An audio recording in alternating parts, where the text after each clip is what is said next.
I once saw a human take a bite out of a raw grenade just to prove a point.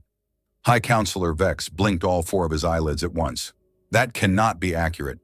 General Throsh rumbled, his scarred mandibles clicking with mild amusement. It wasn't active, but the message was clear. He said, "You want to know what fear looks like? This is breakfast where I come from." The room went quiet. 1,000 species gathered in the Dome of Judgment, all staring toward the projection hovering above them. The image displayed Earth, blue, green, deceptively harmless. "They look soft," murmured the delegate from Urzak 4. "They are soft," said Throsh, "but so is the tip of a spear, until it's in your throat." A chittering sound of nervous laughter rippled across the room, quickly dying out. The old gods hadn't spoken in 1,000 years, not since the War of the Cracked Sky, but today their message had returned, silent, blazing across the heavens. The most dangerous shall rise again, and beneath that warning, a single sigil. Human, not earthling, not Terran, not even primate-class biped, just human. The last time the old gods chose a race, the Zarnathi Empire conquered 9 galaxies in their name. The time before that, the Drex forged suns into weapons. Now it was the humans. Nobody understood why. Aboard the Skeptic's Mercy, Captain Hal Redden sat in his chair, spinning a pen between his fingers. "We're being watched again," said Dremel, the AI. 18 probes, 15 cloaked ships, 14 think we haven't noticed. Hal grunted. "The quiet kind of paranoia, or the itchy trigger finger kind?" "Definitely itchy. The Glor tried to hack my systems 30 minutes ago. I sent them a virus that made their navigation system play accordion music every time they adjusted thrust." Hal smiled. "We'll be popular at the next Galactic Summit." A beep. "Incoming message from the Zarksti emissary." Hal leaned forward. "Let's hear it." A gelatinous face flickered onto the screen. "Human Captain, you are being monitored by consensus order.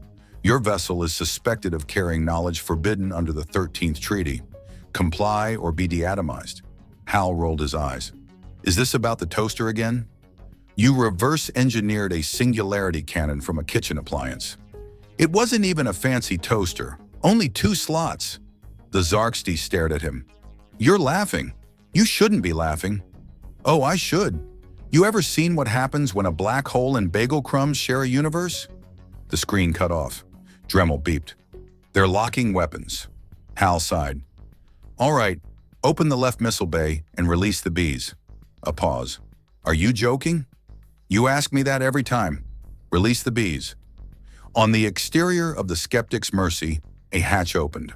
A cloud of mechanical insects, each the size of a thumb, swarmed into space. The Zarksti ship immediately began broadcasting distress. Hal watched, arms folded. "They'll short out the engines in 10 seconds. Sure enough, the Zarksti ship spun wildly, alarms echoing through open comms. One of the delegates watching from orbit gasped. "Why would they use autonomous drone bees for warfare?"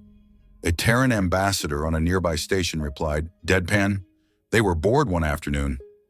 Back on the council station, High Counselor Vex turned toward the hologram of Earth once more. "We've suppressed species before," he said, addressing the others. "We could simply quarantine them." Throsh chuckled again, this time lower. "You can try.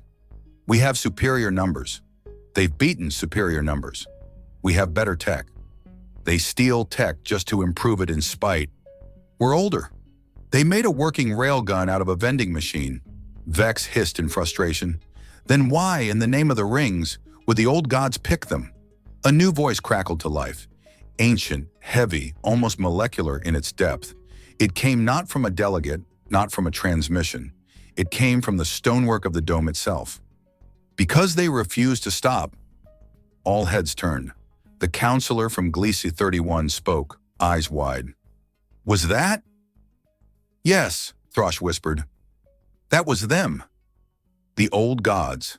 The ancient stones lit with strange symbols, some recognizable, some shifting as if remembering languages long lost. "They die and try again," the voice said. "They fall and climb again. They lose and laugh. They burn and build again, from ash and memory.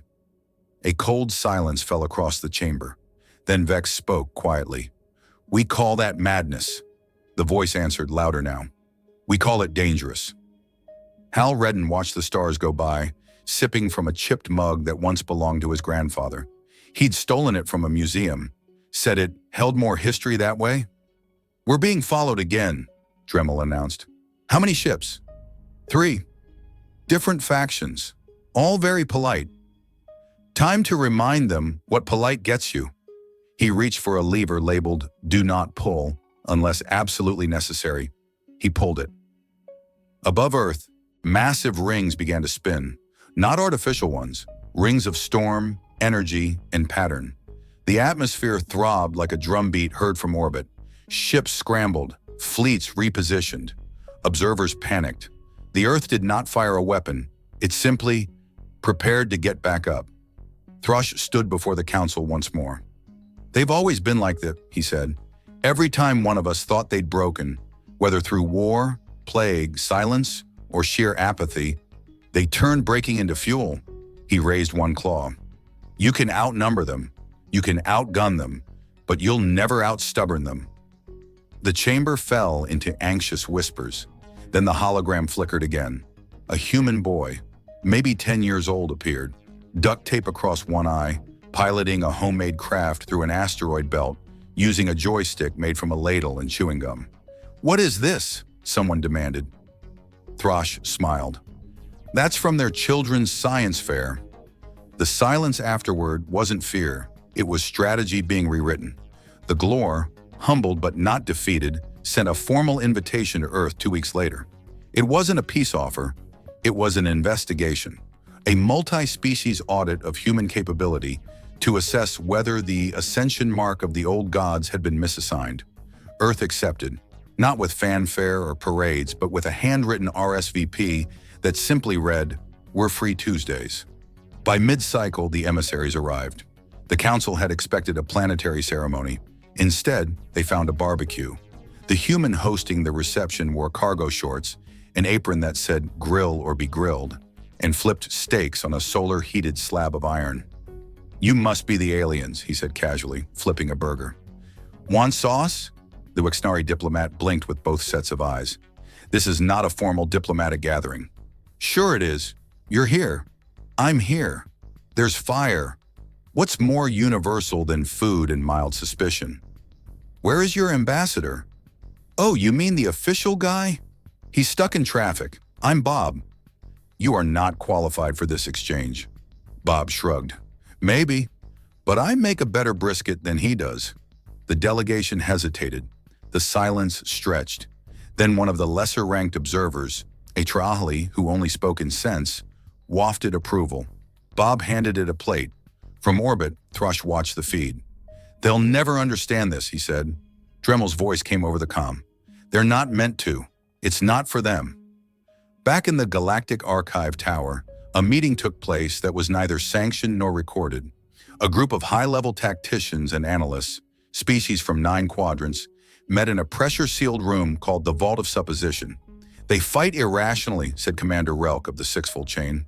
"It's impossible to predict." "They fight creatively," corrected his peer, an AI named VUX-92. "That's different. They refuse to obey their own history. They don't act according to experience. They act according to mood." General Naz of the Drem-Ka clacked his claws. "That's what makes them lethal. They learn nothing and everything." Across the table, a grizzled old Luthari officer leaned in. "We bombed one of their colonies, wiped out most of their infrastructure, thought it would take decades to rebuild. And they built an amusement park on the crater, called it Boomland. Said if they were going to suffer, they might as well charge admission." There was silence.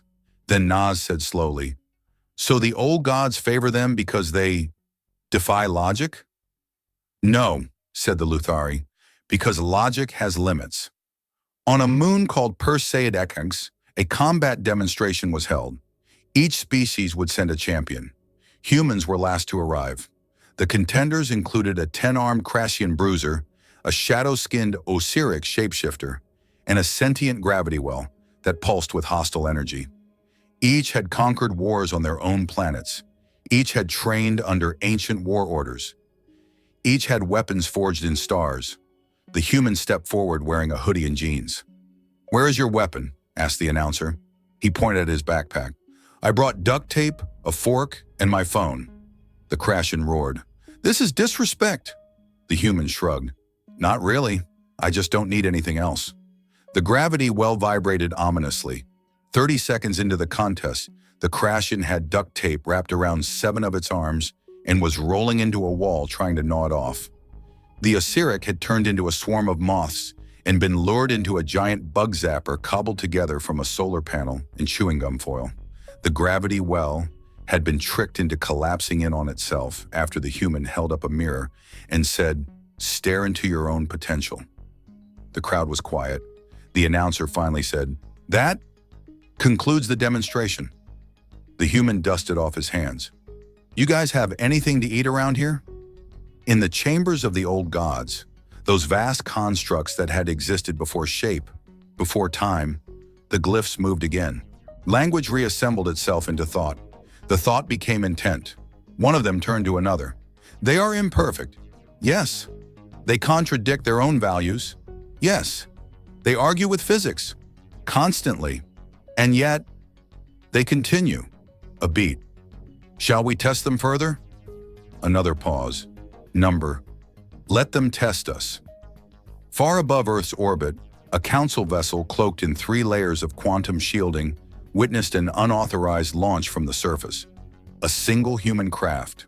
Small. No weapon signature. Not registered in any known database. They traced its pilot, a teenager from a rural district, named Benji Holtz, built the ship in a barn, used parts from a tractor, a retired amusement ride, and the battery from an old satellite phone. The observers watched in silence as Benji's ship tore through orbital debris, skimmed the edge of their cloaked hull, and then jumped into FTL using coordinates guessed from a comic book. He wasn't heading for war, he was heading for curiosity, and that was worse. Inside the vault of supposition, the latest report arrived. VUX-92 processed it and said flatly, "They are not ready for galactic rule. But they are ready to challenge it," Relk noted. Naz tapped his claws again.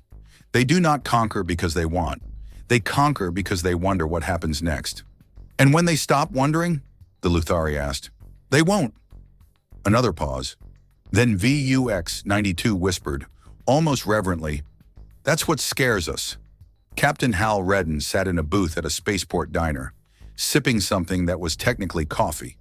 A Gruxian soldier approached slowly and slid into the booth opposite him. "You're him, aren't you?" Hal didn't look up. "That depends. If I say yes, are you going to buy my coffee or pull a plasma knife?" The Gruxian hesitated. "Neither. I just wanted to see the face of the guy who beat a sentient black hole using sarcasm and a potato." Hal finally looked up. "It was a baked potato. You can't just use any kind." The Gruxian nodded solemnly. "Why did you do it?" he asked. "Because the black hole was blocking the exit." Why keep fighting?" Hal leaned back. "We're not fighting. We're exploring. Sometimes the universe pushes back. But you push harder." Hal grinned. "Isn't that what the old gods wanted?" The Gruxian didn't respond, because deep down he already knew the answer. The first signs came from the core worlds, a pattern in the dark matter between galaxies. Subtle distortions once considered gravitational noise began to show rhythm. Not randomness, not chaos, speech. Someone or something was talking through the very skeleton of the universe, and it was saying one thing: they are ready. Counselor Vex stood on the edge of the Mind Spire, watching the anomaly spread across his star charts like ink through water. "It's beginning," he said quietly. General Throsh stepped beside him, arms folded. "We were never going to stop it. They've never been leaders, never been conquerors, not in the proper sense. But they create where others command. That's why they'll win." "Win what?" Throsh didn't answer, because the real answer was already happening. Deep in the void where no empire dared expand, a human vessel entered the rift. It wasn't military. It wasn't corporate. It was cobbled together from parts scavenged from 5 continents, 2 stations, and a decommissioned amusement park ride once called the Orbitron. Inside, the pilot hummed. His name was Miles. He wasn't a genius. He wasn't trained. He was curious. The rift, an interdimensional hazard that had swallowed dozens of fleets, flickered around his ship like a storm of memory and regret. Realities folded, logic bent. Time tried to scream. Miles adjusted the dial on his dashboard. It was labeled "Do Not Touch" in 3 languages.